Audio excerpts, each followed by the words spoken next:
In April this year, my wife, son and I moved back to Port Sunlight, a little cottage, where we watched our son grow up. 83 people were made homeless because of the blast which happened 2 years ago. It was an awful event, as we know, but I want to briefly go through a few things.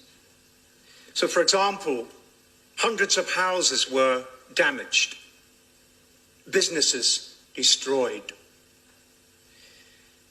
On the night of the explosion, the emergency response did all they can to make us safe.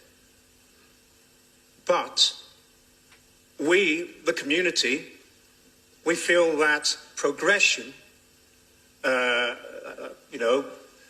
things that need to happen, is painfully slow for the people and for our place. And every day we wake up, and that blast site is a reminder of that horrific night.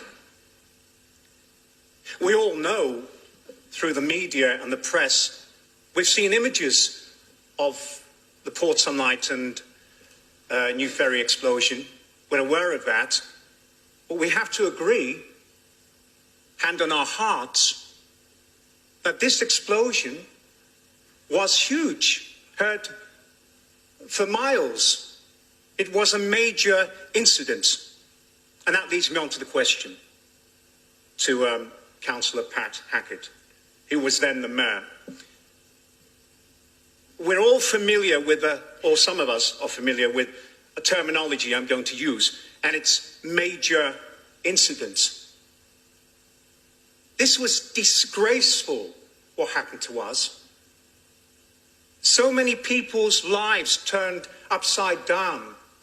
The debt we have accumulated as a community is terrible. Physically, mentally, we have suffered, including my own family. And here's the question. On the night of the explosion, why was the terminology major incidents not declared? And that leads me on to this one. There's something called the Strategic Gold Command. Why did they not meet to coordinate better response and recovery away from the emergency operations at the scene? And if, God forbid, this ever happens again, what have we learned?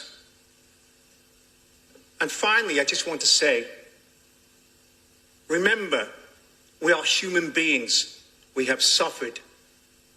We need an apology. We need an answer. Thank you very much.